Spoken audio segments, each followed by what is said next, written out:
Thank you, ladies and gentlemen, for coming tonight. We really appreciate your attendance here at our event. My name's Jesse Schaefer. I'm the current chairman at the PPR-WA, the Pikes Peak Regional Water Authority, the host of the event. And we'll get started real fast. I'm not going to take up too much of your time, but I do want to thank a few folks. I want to thank the county for providing the venue, providing the security, AV support, and technical support. So thank you very much. I've seen a couple of county commissioners I've spoke to tonight. Amy Lathan is with us.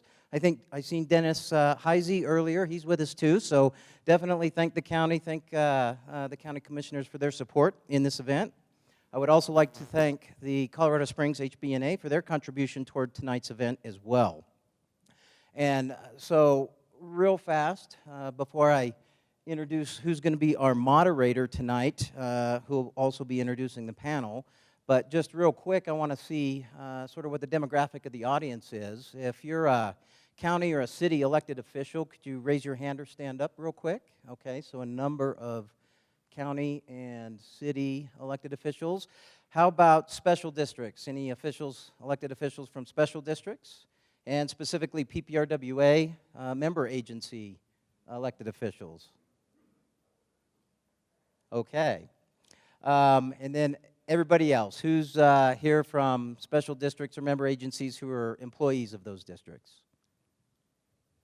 Okay, we have a good diverse group tonight. Well, I certainly hope you will all enjoy the showing of the Great Divide. We are going to start it off with a panel discussion. Gary Barber, where's Gary? Gary Barber will be introducing your panel for the Q&A before the show gets started. But before that, I'd like to introduce Amy Lathan, chairperson of the El Paso County Commissioners, who'd like to say a few words. Amy, thank you. Thanks, folks. I just want to give a special welcome and thank you from El Paso County, and certainly from all of the elected officials in the room and all around the county, and of those of you who do serve on metro districts and in those roles. This is such an incredibly important topic, and it's really exciting to have everyone in one room and really begin talking about this from a regional perspective and long term. And so this is such an important meeting.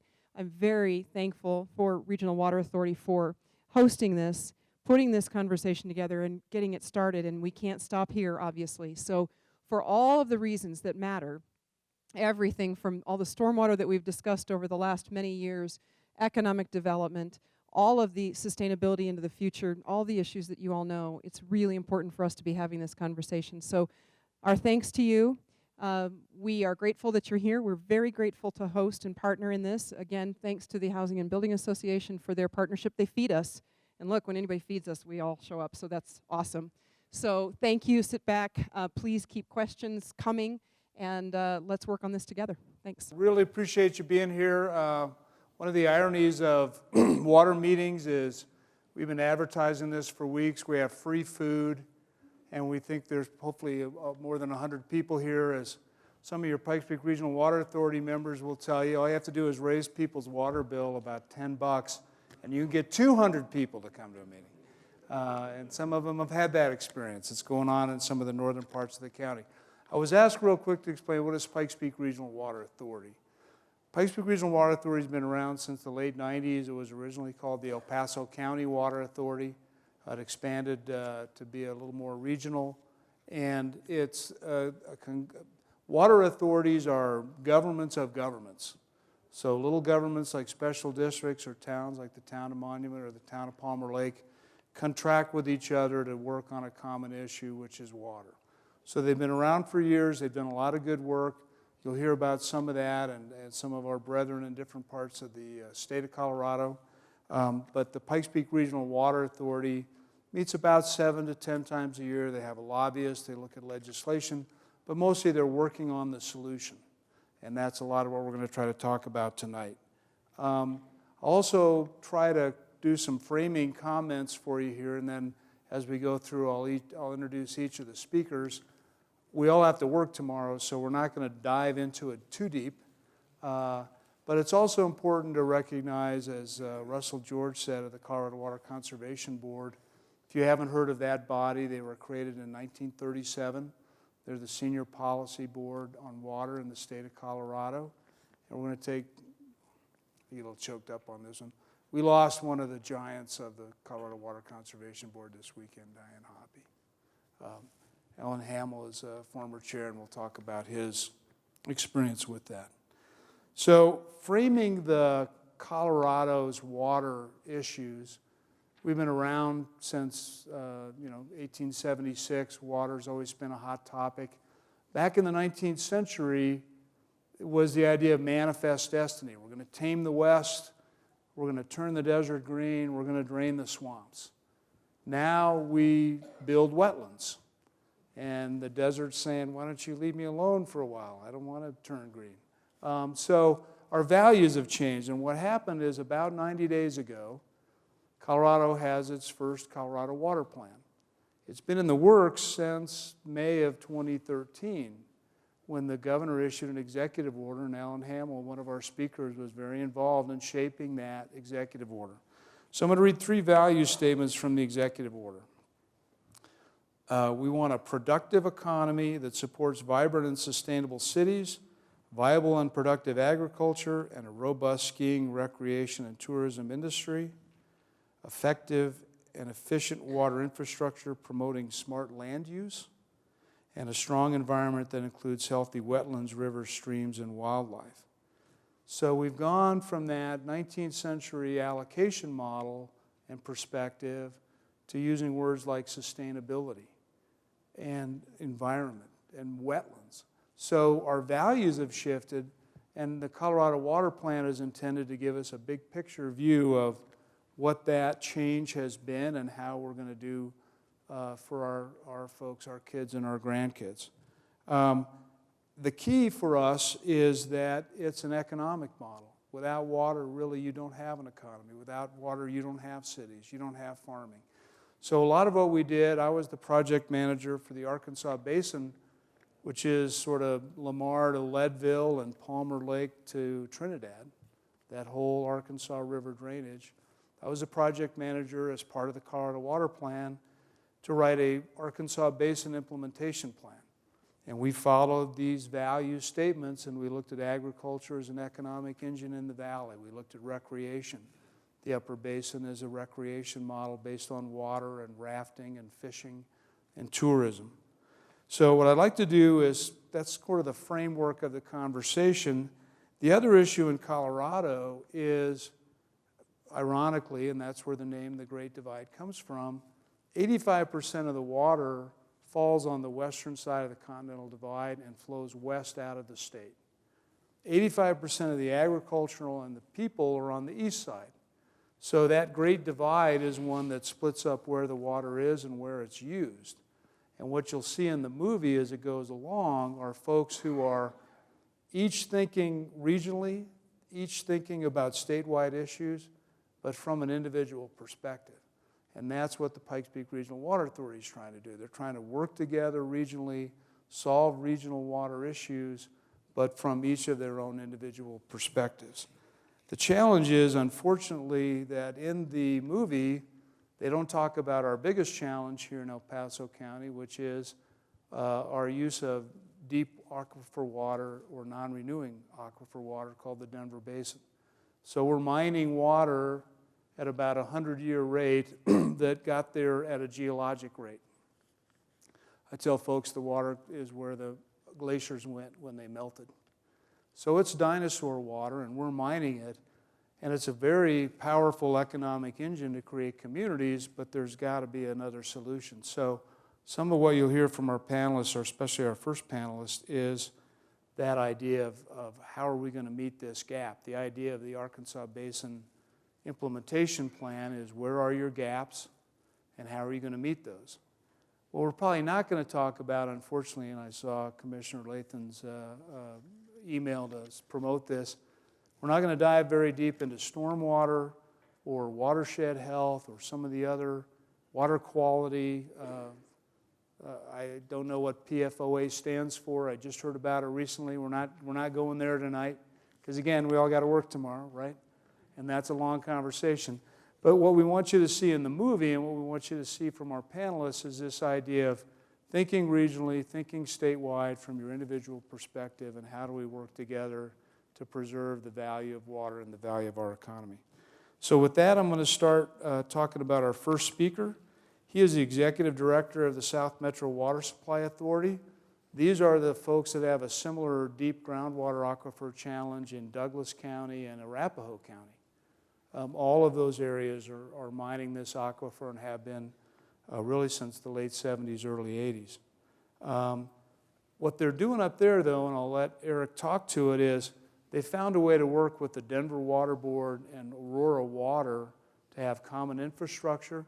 Because one of the things that's interesting about this deep aquifer water is it's drought-proof. It's down there, it's been down there for 20,000 years, and it doesn't matter if it's raining or not.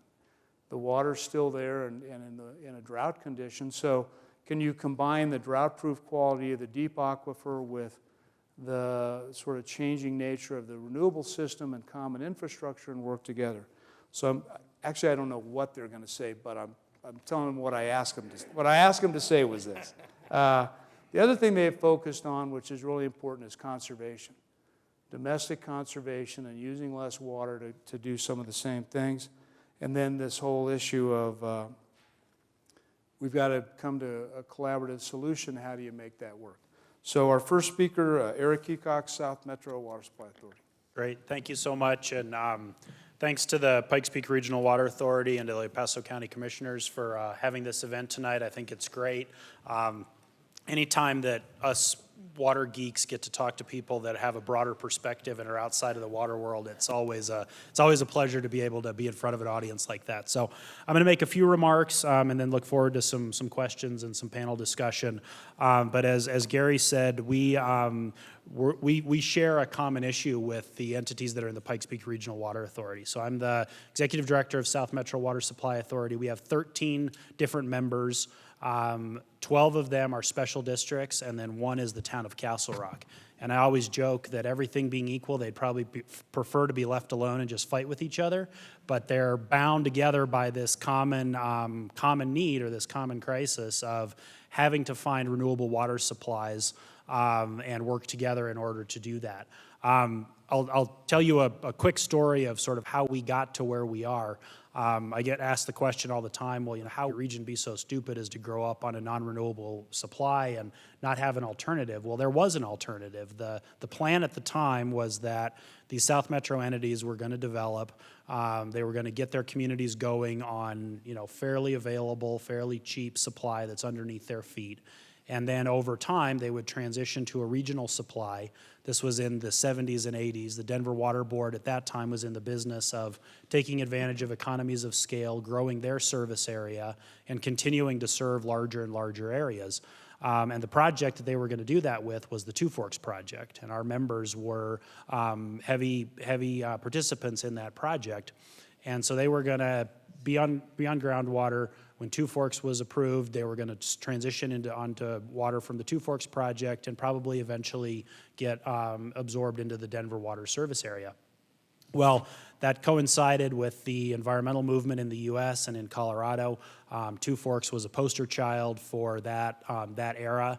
The project was ultimately received a permit from the Corps of Engineers. It was vetoed by the EPA, and that project ultimately never went forward. And it caused the Denver Water Board to rethink how they're going to serve the outlying areas. They said, okay, we're no longer able to expand our service area, and it really left our area without a plan B. And of course, as everybody who's in economic development and demographics knows, it's tempting to think, well, you don't provide the water and the economic development or the growth won't happen. Well, we saw exactly what happens. The project was vetoed in 1990. The 1990s were the hugest boom year for not only the country and the nation, but for Colorado. And Douglas County was consistently the top growing county, not just in the state, but in the nation. In terms of population growth and development. The tech center is right there in the middle, and people want to live close to where they work. They want to live where schools are good, and that area had huge population boom, and it resulted in the mid-90s, this is on average because the Denver Basin Aquifer is a variable system, but on average we were depleting the aquifers at about 30 feet per year. And of course, that's something that the water managers know day in and day out. They watch it, they know it's a crisis, they think, oh my gosh, this is horrible, we've got to do something about this. They embarked on a study. The study said your typical things, take advantage of your local supplies, implement efficiency and conservation, and then partner regionally on on renewable water supply projects to bring it into the area. So our entities started down that path. But it really wasn't until a Rocky Mountain News series came out in, I think it was 2002, 3, 4, somewhere in that era. And we had a Rocky Mountain News at the time, and they ran a series called Running Dry. And it summarized this whole issue, but did it on the front page of the statewide paper. And of course, that then took the issue from something that the water managers thought about day to day to something that folks like you think about day to day. The business community got concerned, the politicians got concerned, elected officials got concerned. All of a sudden, it went from this is something we need to deal with in 20, 30 years to, oh my gosh, I'm trying to get businesses to relocate to my area, and they're saying we can't come here because there isn't a renewable water supply. And it started to really affect economic development. So that galvanized support in our area for doing something about it and really putting some muscle behind coming up with some solutions. And that took the participation at all levels. It took participation with the water experts, certainly putting forward solutions, but it took support and sometimes prodding from the elected officials and the business community to say, we really need to do something about this. We may have some individual differences, but all in all, we're in it better together if we're able to address this regionally. Our local economy is all integrated. It's a regional integrated economy. What happens in Denver affects the South Metro area and vice versa. What happens in the tech center impacts Denver, impacts Aurora. So we were able to start to forge those partnerships that really brought a regional solution into focus. And so we've sort of come full circle from the Two Forks era where we're now putting in place, we've got all the agreements in place to get a water supply from Denver and Aurora. It's a permanent supply, so we're guaranteed a certain amount of water in perpetuity. We get that in 10-year blocks, so we're guaranteed a certain amount of water over a 10-year period. In any 1 year, it can be variable, so we can get as little as 0 in 1 year, and we can get larger amounts in other years. And the way that we deal with that is through the conjunctive use that Gary was talking about. I always talk with audiences, I say the worst thing we can do is use our Denver Basin supplies as a base supply because you just pump it away. But if you don't use it as a base supply, it all of a sudden becomes one of the state's most attractive and most competitive advantage assets because it is drought proof. It doesn't matter if it's flooding or drought on the surface, it's there in the same amount, same pressure. But if you sort of stagger your supplies and you say, okay, we're going to use our local supplies first, and you wait until the Denver Basin is exhausted until you go out and get renewable supplies, then all of a sudden you don't have that conjunctive use opportunity and you don't have what could be, I believe, the state's most important asset 20, 30 years from now, which is a completely drought-proof, clean supply right under the major metropolitan areas in the state. So we've come full circle. We've got a permanence agreement with Denver and Aurora. Right now we're putting in place the infrastructure in order to move that around. We've had to do some pretty creative financing and arrangements. The lawyers have been having a great time getting our agreements all set up because anytime you have different jurisdictions, you have different pressures, different political constituencies, different financing capabilities, different objectives. So we've put in place all the agreements to be able to make this work for our entities and for Denver and Aurora. We're sharing infrastructure and building some small pieces of infrastructure we need right now to take existing infrastructure and make it work for this project.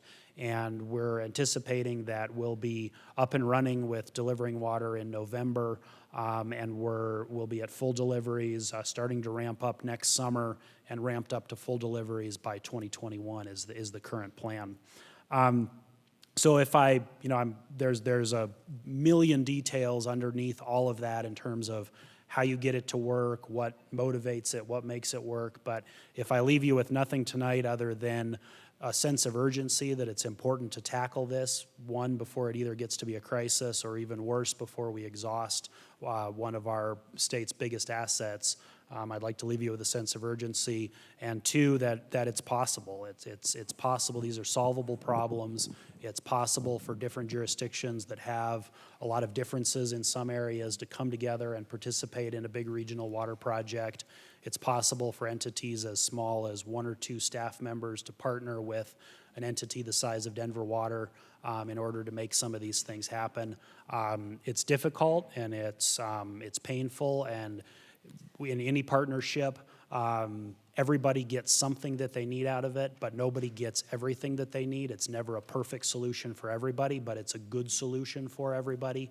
And once we were able to get our minds around that got us to a place where we could make a lot of progress on this. So it's a solvable problem. It's possible. There's models out there to work through all of the various hurdles and details that we'll surely encounter any regional project. But it does take time, and like I said, my biggest hope is that we don't take so much time putting together these types of arrangements that we take some of our best assets in the state and exhaust them before we put in place a solution. I would just leave you with 2 other things. One is, as Gary mentioned, both from a necessity standpoint, a cost standpoint, and also a ability to get other solutions done, we really put a lot of time and effort into efficiency and conservation. One, we have a huge motivation. These projects are expensive, so for every acre foot of demand we can reduce, that's an acre foot of demand or acre foot of water less that we have to go out and secure on a renewable basis. Because the projects are more expensive, and all of our entities, as with your entities, are public water utilities, they're for cost, at cost service, so they have to charge what it costs, and they can't charge any more, they can't charge any less. So once these costs get rolled into the rate structures, it incentivized our citizens to use a lot less water supply. And then we also had to, in order to be able to convince Denver and Aurora and the other users in the South Platte Basin and even on the West Slope that this was the project that was the right project, we needed to show that we had our house in order and we were doing everything we could with conservation and efficiency. And on conservation and efficiency, and as well as in getting the project up and running and underway, the county, I know that one of the sponsors tonight is the El Paso County Commissioners, and the county, in our case, played a really important role in a number of ways in terms of helping this project. They gave it a lot of political support. They gave the issue itself a lot of attention to help citizens understand that it's something that needed not only to be talked about, but needed investment in solutions. So they played a critical role in that. They revamped, and this was back in the 90s, I believe, they revamped their land use and zoning codes so that they actually had groundwater overlays that allowed different types of development in different areas where you either were different parts of the aquifer, or you had to bring in renewable water supplies in order to have your developments approved. And then they also played a critical role in helping us get the project over the hump and securing some of the infrastructure and stepping in when they were asked to by the water providers to help in a substantive way within the project. And this is not, your Boulders and Pitkin counties of the world. This is Douglas County, that is a fairly conservative base, fairly conservative commissioners, but they saw the economic tie and the need for this issue to be solved in order for their region to prosper, and so they put some time and effort and political muscle behind it, and it started with their conservation piece. So that is all that I had to say. I do want to also make one final plug. I'm on the board of the Foundation for Water Education, and for those of you that are going to get your mind overflowing with information tonight, there are a lot of resources out there for folks to use. There's a headwaters that was done on this issue between land use and water supply. It's called The Way We Grow, Why the Way We Grow Matters, and it highlights a lot of things that have been happening in the South Metro area. You can get anybody that needs it copies of that. And then I believe there are also flyers out there for some of the Foundation's other programs. One of our newest ones, which I think is going to be fantastic, is it's a water fluency program that is for local elected officials who are making critical decisions on water, and helps them understand how those decisions are in the context of the other things that are happening throughout the state. So there's a lot of resources out there for you, and I'm happy to answer questions and talk at any length about how we were able to get the projects and solutions in place that we were able to pursue. So thank you. We're going to have a little bit of Q&A. The members of the Pikes Peak Regional Water Authority and our panelists will stick around after the movie, and we'll answer all of your questions if we can. If not, Elise, the manager of El Paso County Water, or Pikes Peak Regional Water Authority, has a flyer with all of these websites, and the Colorado Foundation for Water Education is a really good one. I need to make one correction as I'm looking at Mike Fink up there from the city of Fountain. Pikes Peak Regional Water Authority in the north and out in the Falcon area are almost entirely groundwater dependent. Some agencies have procured some renewable water, or the town of Monument's got some senior water rights upstream, but there's some infrastructure issues. The folks down south, Security, Widefield, Fountain, Stratmore Hills, have renewable water supplies because back in 1962, John F. Kennedy came out and signed the Frying Pan, Arkansas project into law. They built Rudeye Reservoir over on the Frying Pan River, and there are tunnels that bring water into the headwaters of the Arkansas River. And frankly, that's a lot of what we raft on, is that imported water. So part of what happens with water is when a new source of water comes into the river that was never there before, like something from over the hill in the Colorado, it can be reused to extinction. So can the Denver Basin aquifer water. So if you think about it, most of the water that comes into your house doesn't actually stay in your house. It goes through your house and back out, through the shower, through the washing machine, through the dishwasher. So part of what the Pikes Peak Regional Water Authority does is to work together, because the folks down south, unless you live in Palmer Lake, you're downstream from somebody. And once it's in the creek, it's creek water. So you'll see folks able to work together on different reaches of the stream to make more efficient use out of the water, and that's some of what folks like Eric's group have done in Castle Rock and other places. As you drive up I-25 and you get past Castle Rock, and just before you come to Castle Pines Parkway, off to the right now you see a dam and a reservoir, and there's water in there. That reservoir was built by Parker Water and Sand, and it's exactly that. They take their return flow effluent, the water coming out of the wastewater plant that's highly treated, and they exchange it to take water off the creek, and they store that creek water against future use. So those kinds of efficiencies cost a lot of money, and they take a lot of time, but they add a lot to what we're doing. Our next speaker is with Summit Economics. You may have known them. They've been in the community for quite a while. They just completed a report on the value of the military bases in Colorado to the state's economy. One of the issues for the military is future water supply and having that security. So our speaker is Tom Benning, and he's with Summit Economics. I do want to say that I've been involved with sort of the economics of water going back into probably the early 90s with Colorado Springs Utilities and serving on the Utilities Policy Advisory Committee.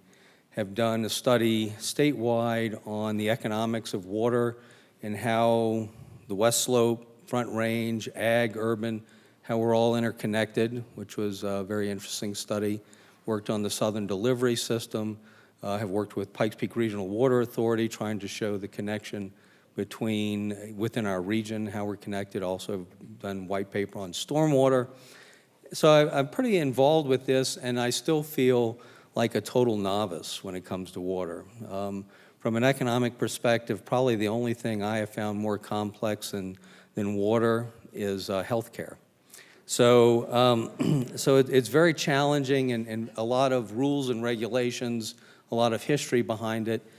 And, we take it for granted when especially as urbanites, when we turn on the water tap, it flows, we got great clean water, and we're happy.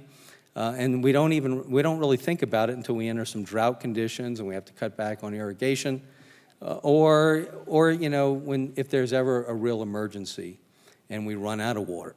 And so that sort of begs the question, what would that scenario look like if that were to happen? Probably the thing that stands out for me most over 25 years of dealing with water and economics is how long of a time frame it involves. So there are people in Colorado Springs Utilities, for instance, who spent their entire career on one project.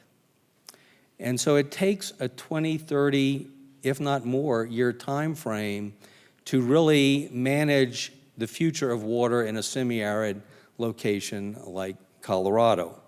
And so we have to keep that in mind. The other thing is that I see really two emerging issues that are fairly new to the equation. And the first one involves the deep aquifers, but also not just the deep aquifers, but even renewable water sources. And so what we have, Gary refers to it as the hockey stick, but we have exponential growth in the cost of securing and perfecting water and delivering water for a whole variety of reasons, from technical to legal to environmental.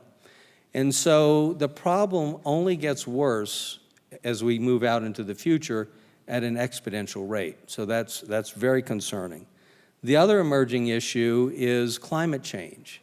And regardless of why it's caused, even the most conservative sort of climate scientists that I've met over the years, this guy who's in total denial or argues against that the climate's even changing in most places around the world, but he fully acknowledges that the climate is changing in Colorado.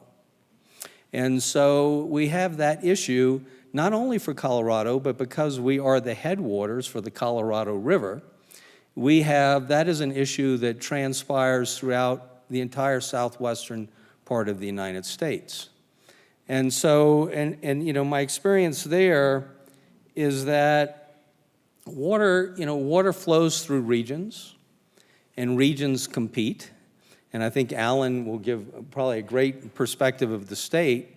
But the little bit that I've seen from sort of the Colorado perspective is that we're one of the states, the upper basin states of the Colorado River, have not fully used our allocation that goes back to the 1920s, so almost 100 years, whereas the lower basin states have pretty much used their water, their full allocation, and they need more. So we're not only competing with lower basin states, but we're competing with Indian reservations. We're competing with environmentalists and recreationalists who want to keep the health of the river and use it for other purposes as well. And in many cases, like in some places in Arizona where I've advised, not on water but other issues, they don't even have a clue that they have a water problem. And so this is a real issue throughout the Southwest. So now I'm going to sort of change my perspective a little bit. And as economists, you know, we sort of, our value is in not getting emotional and trying to just stick with the facts, stick with the theory, clarify the assumptions. But when it comes to water, I find that's pretty hard to do. And part of that is that we're competing, as I mentioned, with regions, and it's the Colorado versus the other states, it's the Front Range versus the Western Slope, it's ag versus urban, it's recreationalist versus ag, it's Pueblo versus Colorado Springs, the lower Arkansas versus Aurora, you name it. There's a lot of competing interests when it comes to a scarce resource that's becoming more scarce, which we all know has a tendency to lead to conflict. And so we tend to focus on the competitive aspects rather than the collaborative aspects that are out there and that are possible. So from the perspective of competing politically and economically, it becomes very expensive legally. And the longer we wait, the more costs we're exposed to, and the more precarious our situation becomes. And so, I encourage the current politicians out there, as well as the aspiring politicians, and those working in the water arena who are already pretty engaged in terms of the water districts as well as CSU. But from the political perspective, you have to engage this, and you have to not let go. I cannot think of a more important issue facing our community then how we resolve water on a regional basis, then on a Front Range basis, and then on a state basis, and then really on a Western U.S. basis. So those are my words for tonight. Hopefully that was helpful, Gary. And of course, the great conflict, the Denver Broncos versus the Carolina Panthers, and we're all really glad how that turned out, because our next speaker was working in the water business before the first Super Bowl. So that gives you an idea of the kind of experience he's got. Gee, Alan.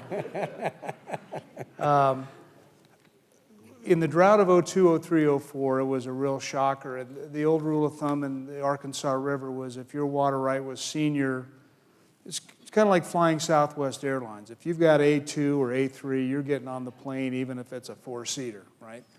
If you've got A60, you're going to get on most airplanes if it's big enough. And if you've got C60, you may not get on the plane today if they've only got a small plane. So that's kind of a metaphor I use for wet years, average years, and dry years. In a really dry year, there's only a few seats. So the old rule, and it's all based on dates, and the oldest water right in the Arkansas goes back to 1861. If you had a water right senior at 1874, you got water 100% of the time. In the drought of 02, the call went down to 1863. And so I was having a conversation with our next speaker, and he said, yeah, why in 128 years my water right's never been called? Why would I expect it to be called? So 128 years of always being in priority, and then a drought, and now what are you going to do?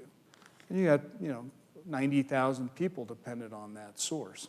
So coming out of that drought, the legislature, the Colorado General Assembly, formed basin by basin roundtables. And the model was very similar to the Colorado River Compact. Let's just get everybody in the same room and see if we can't get to know each other. It's hard to hate somebody you know. You can do it, but it's much harder than just treat them like those guys, right? Those West Slopers, those Carolina Panthers. So in that process, our next speaker was our first chairman. He became our Colorado Water Conservation Board director, and he's now busier in retirement than he was in those days. He was the head of the Pueblo Board of Waterworks for almost, I think, more than 40 years. So I'm hoping that what he's going to talk about is his work with putting that executive order together, the creation of the Colorado Water Plan, and whatever advice he'd like to give us about what we should do next. Alan Hamill. Thank you to Pikes Peak Water Authority for putting this meeting together. We need to have more of these around the state, and I think we have a great opportunity here tonight, and I'll come back to that in my closing. I'm going to try to do, well, I'm also honored to serve with this panel. I've got to work with Tom on a Front Range Water Council economic study that looked at the state and the interaction between water and the economy. And first met Eric to help him welcome him to the Arkansas Basin, and Gary described the Interbasin Compact roundtable process. And he was just new to Colorado water. And maybe in a month or two, he was on this learning curve. It was about like this: work for the Department of Natural Resources under Russ George. And got to follow his career, and it's great to still be able to work with Eric, both in the Denver area, but also for our state, great state. I'm going to try to do two things. Talk a little bit about the Colorado Water Plan. So how many have heard about the Colorado Water Plan? Maybe let's do it reverse. How many haven't heard about the Colorado Water Plan? Okay, a few. That's good news. If you're ignorant, put your hand up. Thank you, Gary. So I'm going to talk about that. There's some executive summaries out at the table. If you didn't get one coming in, be sure to grab one going out. I'm going to reference it a little. And then I'm going to try to talk just a little bit about the nexus of land use and water planning. The The Colorado Water Plan, I think Gary laid some framework. You really go back to 2002, could even go a year or two before that. We went through a period in Colorado, 14-year period, 2000 to 2014. It is now the driest 14-year period of record in Colorado. It kind of gets you to think about, why do we need a Colorado water plant? Also, we're one of the few states in the West that didn't have a water plant. And so out of the 2002 drought, CWCB did what was called the State Water Supply Initiative. There's been 2 versions out of that, and the next version we're working on right now. And we'll work with the Basin Roundtables, water providers in this room. And what it does is a common technical platform to assess supply versus demand out to 2050, and what is the gap? What are we short? And in what regions of the state, particularly in the major metropolitan areas, but many of them have great planners, like this gentleman. But if you think of rural Colorado, they don't have a plan. And so out of that, the governor wrote an executive order in 2013 putting the lead for the creation of a Colorado Water Plan to the Colorado Water Conservation Board, but also charged every state department to work with the Colorado Water Conservation Board together. Not always happened in the past. But also to work with these basin roundtables and the Interbasin Compact Committee that was formed in 2005.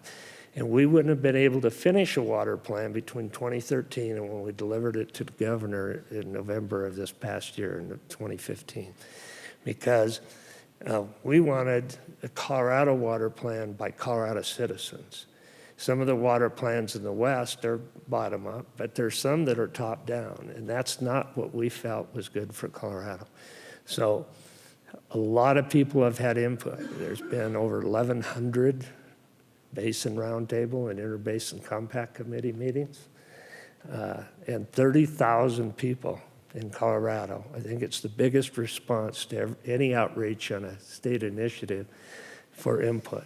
And so we got 30,000 comments on the draft Colorado Water Plan. So it is truly a citizens initiative. So they're going to hand out some websites. Look at the full plan, coloradowaterplan.org, to look at the Basin Implementation Plan, because Gary's now transitioned. He's now the Basin Implementation Plan Coordinator. No longer directly on the roundtable, but it's under contract to get us to implement that plan, and I'll come back and talk about that. But so if you look in the executive summary and back on like page 14, there's 8 measurable objectives, and then I'm going to come back and talk about one of those, but let me just touch them real quick. First, Colorado has a supply-demand gap that totals 560,000 acre-feet by 2050. And so our measurable objective is to figure out how Colorado's going to meet it by 2030, because as Tom alluded to, and as you get a feeling from Eric, and as you can talk to any of the Colorado Springs utilities, and you have a great utility here in Colorado Springs, it takes years to put projects together, 20 and 30 years. I worked with Colorado Springs utilities back in the late 60s or early 70s, and on several projects that might be still working on some of them today, but conservation, talked about it. The goal is to have an additional 400,000 acre-feet of conservation by 2050. And you have some leaders in El Paso County. Colorado Springs Utilities has been recognized nationally for their conservation programs. land use, we set a measurable objective by 2025 to have 75% of all Coloradoans living in a community that has incorporated water savings actions into land use planning. I'll come back and talk about that. Agriculture, preserving the agricultural economy. Gary mentioned that both at the state level, the basin level, we feel that economy is critical to our future, and although some more water rights will probably get transferred or moved, one just from growth that grows out over ag lands, but also through a willing buyer, willing seller. They're just farmers that's retirement, maybe selling some of their water rights. And so, but we also want to set a goal by 2030 to have about 50,000 acre feet of shared water, ag water, where a municipality on some type of rotational basis, land use fallowing, with cities so that it could become a drought supply for cities. Of course, there would be an exchange of money that the farmer could take a year or two off. And so the risk, if we don't, our projection is 700,000 acres in Colorado will get dried up of farms. Additionally, storage, a critical component of any one of the discussions we have tonight, whether it be water conservation, rotational fallowing, climate change, shared partnerships, is storage. And we set a goal of an additional 400,000 acre feet of storage by 2050, and I personally think that's low. Watershed health and environment. When we started on this plan, and we're working on just the outline, there was a section that wasn't even in there, and it was watershed health. When we were having a meeting that I had the pleasure of chairing down in the San Luis Valley as the West Fork fire was burning away, and we actually toured it when it was burning. And we got to the meeting the next day and said, well, where's watershed health for Colorado? Because we'd had beetle kill, we'd had drought. 2013, we had record floods, record fires, and record drought all in 1 year in Colorado. It shows you climate variability, climate change. Funding is a big one. There's people, I think in this room, 2 people at least that I've seen that are on the committee, Finance Committee. Projection is we have a $20 million need, $20 billion need by 2050. Most of that will come from utilities like Pueblo Water, Colorado Springs Utilities, Pikes Peak Water Authority, WISE, Denver Aurora, but there's still probably a $3 billion need for where the state needs to step up and help with some of the things that we find in multipurpose projects and how we protect our recreation environment that we all enjoy as Coloradoans. Finally, education and outreach. We need to educate ourselves. We need to educate Coloradoans. There are some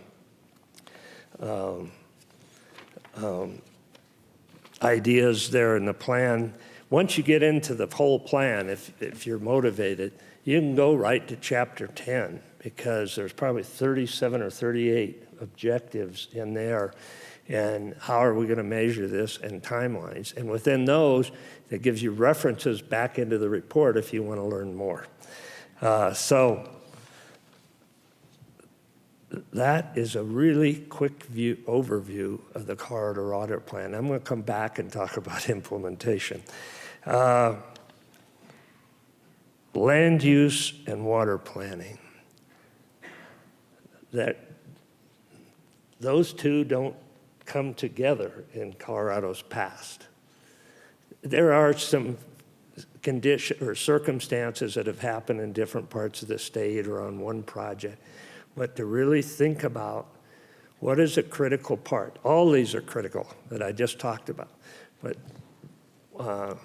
land use and water, if we continue to follow the methodologies that we have for the last 100+ years in Colorado, and we try to meet this growth that it's projected today to double by 20 million, 5 million to 10 million in round numbers in Colorado, we need to bring those two together. If you kind of think of a circle here, water planning, here, land use planning, they don't really touch. We need to bring them together. Don't have enough time to share ideas, so I'm going to do just a couple things because we want a sustainable Colorado future. And if you kind of looked at what are some things, and I'm not a land use planner, so don't stone me. I'm a water planner. I need to learn about land use planning, and I have done some. Important part is education. Education between water planners and land use planners. Education of the public, including our developers, our home builders, John Q. Citizen. We need to better understand how can those be brought together. To have good conservation, good planning in both sectors can be greatly improved. Water entities, of course, control rates and taps. What in this path forward can we do together? Outdoor water use programs, ordinances on the planning side, and subdivision zoning ordinances, things, like density and uses and landscaping, site plan regulations, plumbing codes, and importantly, planning integration. So what might be the first step? You heard of a very good one in the WISE project, and you heard how they were involved in the county commissioners and land use. Getting about that time?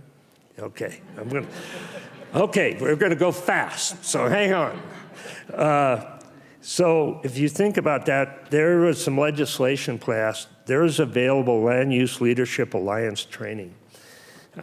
This has been put on up in the greater Denver area that covered 20% of our population. It's something that CWCB and DOLA's doing. And as you think about this, maybe the next good place to have one of these all-day sessions, because we have to involve elected officials, water entities, developers, builders, to come together and talk about what is the nexus between land use and water planning. So the biggest gap in our basin is here in El Paso County. Our basin has about 25 to 30,000 acre-foot gap, and we'll find out in SWASI 2016 if that number is the same. Maybe it shrunk a little. I don't know. I've talked with several of the water managers on Pikes Peak Water Authority. The economy has had some impacts, but what's important is we need to work together. So to close, I think we already started at the basin level, but really we need to start at the local level and at the basin level and at the state level. And it starts tonight, and we need to think collaboratively. We need to think multi-purpose so that we grow Colorado like we want it to be. We need to share water resources and infrastructure. It's too expensive and too inefficient to do otherwise. So maybe the next wise use project's right here in El Paso County. Thank you. So you're probably getting the sense that we're very fond of our acronyms, right? SDS, SWASI, CWCB. An acre foot is enough water to serve about 3 homes, 2 to 3 homes, depending on the efficiency. So you're talking about a lot of water, a lot of rooftops. What I'd like to do is just take 2 or 3 questions, if we could, real quick for our panel, and then we'll get started with our movie. Anybody got a question? Let me frame the answer real quick. The Catlin project is one of the ditches down in the lower valley. They're building recharge ponds and looking at rotating fallowing land as a way to create a water supply for water users in the municipal sector, and Fountain is participating in that. Correct. And this is the first pilot program in Colorado under what was called House Bill 1048, I think. And it took out having to go to water court, and it's actually done through policies of CWCB and approval by CWCB with state engineer approval on the plan to protect all water rights users. And we've developed some new tools for a common technical platform. Right now, that individual one we approved is just available for Security, Fountain, Fowler, and it'll be up to a 10-year, I believe. I've looked at a lot of plans, but they are working on some more. I think those models are important. I know Colorado Springs Utilities is looking at some models or things. I think also Pikes Peak Water Authority would have an interest, but would be glad to get information to any of those that have an interest. And we're working in other parts of the state because I think they're a critical component of the future, particularly if we can lock down the long-term part so that if you entered into those 30 years from now, they would still be available. And there's several things we're looking at there, like conservation easements. Listen, we really appreciate you coming. Let's thank our panelists one more time.